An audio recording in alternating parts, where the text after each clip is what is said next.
spirit is consistent. Imagine if you took somebody like Lionel Messi to go and throw shot put.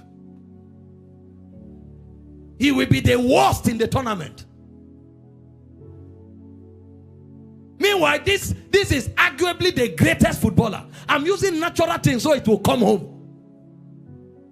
Do you think somebody like that can compete for shot put, even for his local government? They will screen him out. But this was somebody built to play football. The moment you find it, sir, even the forces work in your advantage. The lines fall for you in pleasant places. Even your enemies, sometimes when they look at you, they will just smile. Say, leave him for some time. I'm telling you, that's how this realm works. Your promotion is tied to your ordination. Find your ordination, your promotion becomes natural. Jeremiah chapter 1 verse 5. It said, before you were formed in your mother's womb. So when you enter ordination, the thing is working even before you were born. Before you were formed before I formed thee in the belly, I knew thee. Before thou camest forth out of the womb, I sanctified thee, I ordained thee a prophet unto nations. So before the guy was born, he was already called a prophet. Do you know how many people who are struggling, forcing people to call them prophets? Meanwhile, the one who was born into it, before he came out of the womb, he was already prophet. Because ordination gives speed. Ordination facilitates promotion. Read down and see the components of this guy's ordination. That means he's just walking from one level of glory to another. Can we read to verse 7? He said, then said I, Lord God, behold, I cannot speak, for I'm a child.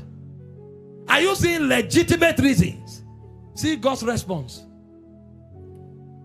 Because you are in your ordination, even the minorisms, the deficiencies that should have hindered you, he said they are swallowed up. But the Lord said unto me, say not, I'm a child. We are not talking age here, sir. We are talking something that is older than your age. Something that began before you were born. Imagine, the guy had legitimate reasons. God is telling him in ordination, all those legitimate hindrances don't work. Say not, I'm a child. He said, for thou shalt go to all that I shall send thee, and whatsoever I command thee, thou shalt speak. You are not going as an orator. You are going as one compelled by ordination to communicate my oracles. And this is not a speech. This is to shape nations. Look at the next verses. Please project it. I beg you, any prayer you need to pray tonight for God to open your eyes to know why you were born, pray it. Some of you are struggling because you are dislocated. Be not afraid of all their faces, for I am with thee to deliver thee, saith the Lord. The guy had not prayed for deliverance. See, if you are in your ordination, even death will excuse you. Did you not read about the guy in the synagogue called Simeon? He couldn't die. The powers of ordination kept him. The moment he saw Jesus, he said, now my eyes have seen the Lord. I can depart in peace. That means the guy was looking for death. Even death didn't come. Because if you are in your ordination, deliverance is a byproduct. The guy had not prayed. There was no Lord deliver me, Lord save me. No, ordination covers deliverance. I will deliver you. And see what God was saying. Then the Lord put forth his hand. Are you seeing impartations? Unsolicited impartations. He never prayed, Lord touch me. He never prayed. Do you even notice that the guy didn't pray for encounters? God was the one who showed up and said, before you were formed, I knew you. God is telling him, your limitations are not good enough. God is telling him, I will deliver you from danger. And before the guy asked, God was imparting him. He said, he put forth his hand, touched my mouth, and then the Lord said unto me, behold, I have put my word in your mouth. So why others need to go to get a PhD in theology to preach, when this guy's opened his mouth, the oracles of God flow naturally. And you are asking, who trained you? Where did you read it? No, this one is not training. This one is implantation. I have put my words in your mouth. When it talks, the word of the Lord comes forth. And it didn't stop there. Are you seeing levels of promotion that ordination is occasioning? From encounters to shutting down limitations to impartations of God. All of these things were happening spontaneously. Do you know how many prayer people pray to encounter God? Do you know how much prayer, fasting, people fast to be touched by God? Do you know how many prayer and fasting people engage to be delivered in this wicked world? All of them was spontaneous. The guy was in his ordination. So long as he was there, it was enough.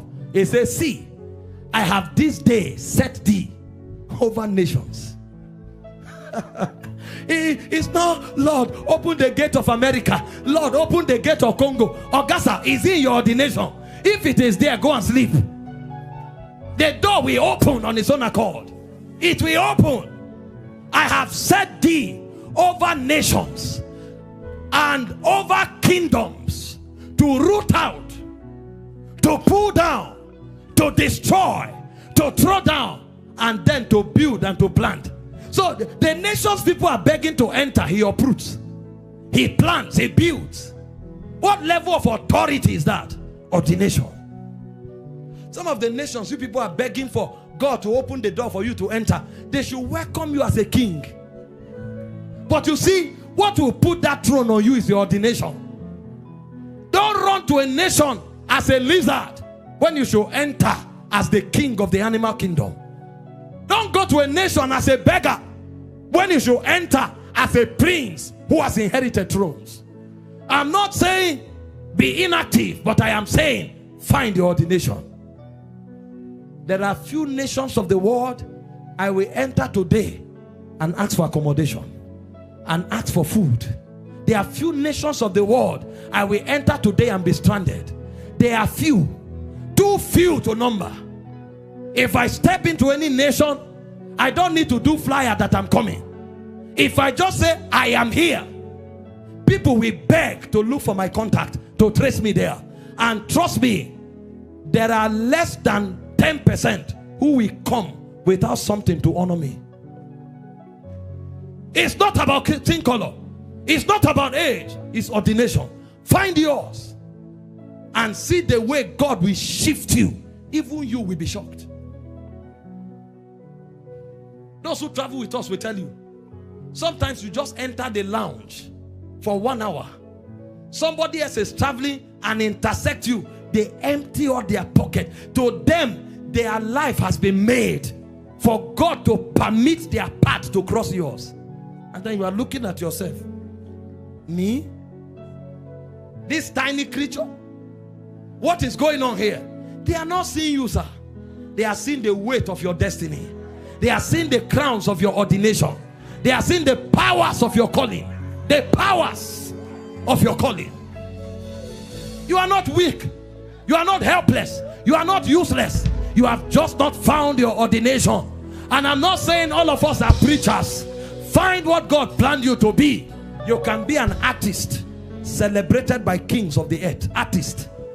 You draw. Have you not heard what was his name now? Leonardo da Vinci. They draw a drawing. You look at the drawing. You are wondering what is special about it. And they preserve it for aeons. They are selling it. They are auctioning it. They are saving them in a museum. What is going on here? A drawing.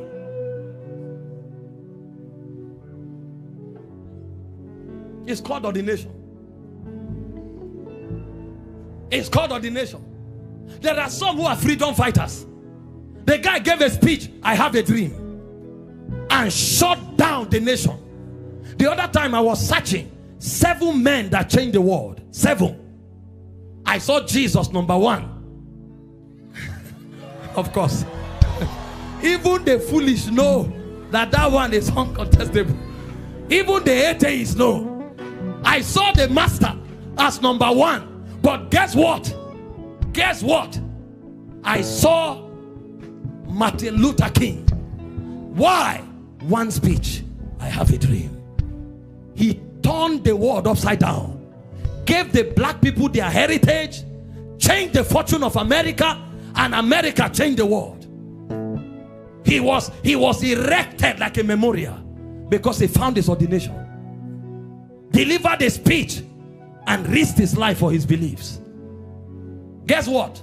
When they did special mentions, they called Nelson Mandela in South Africa. Men who changed their world. Find your place. You can be a photographer that changed the world. You can be a footballer that changed the world. You can be an artist that changed the world. All of us shouldn't compete for what looks lucrative. No. If God is the one who put you there, he will so exalt your horn that wherever you are, that ordination will define it. They can trace you to the forest of Africa and celebrate you like a monarch.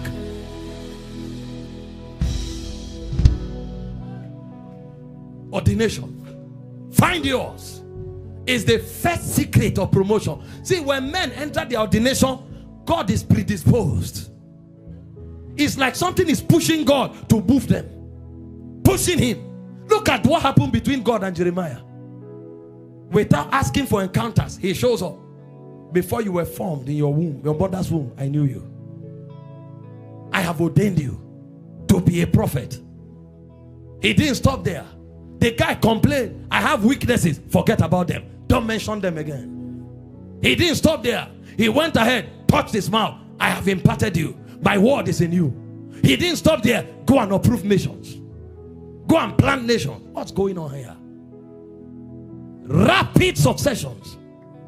Because ordination was in view. I prophesy over you.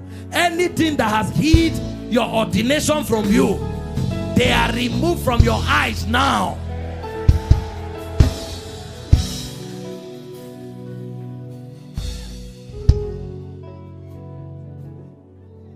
When you enter your calling, you are clothed with the bright garments of your destiny. Sit down for a moment. Number two, what facilitates promotion in this kingdom are your giftings. Oh, see, we waste our time looking for things that are in us from external sources. You need to see people, some people who have followed individuals like slaves for decades. And at the end of the day, they kick them out as if they are useless. I know the place of mentorship if God connects you to someone. But I've seen people who wasted their lives trying to get the attention of individuals who never cared if they existed. Decades slaving, seeking approval, seeking recognition, whereas they are installations. Ordination is one, then giftings are another. There's not one of us here who does not have a gift. Not one. God is too good to create you without something that makes you unique. The Bible says you are his workmanship. Ephesians 2 verse 10. Created unto good works. How can you do good works if you don't have competencies and capacities? You are his workmanship. Do you imagine that the Almighty sculpts you, carves you, forms you, and then there's nothing inside you that makes you stand apart? It's not possible. There are installations in you, sir. Your job is to draw it out. So if you want to be promoted, find your gift. The day you find your gift will become the vehicle for your promotion. Proverbs 18 verse 16. A man's gift maketh room for him and bringeth him before great men. When you have a gift, and a gift that is refined, even your enemies, a point will come, they will need you. He said, Gentiles will come to your light. He said, kings will come to the brightness of your right.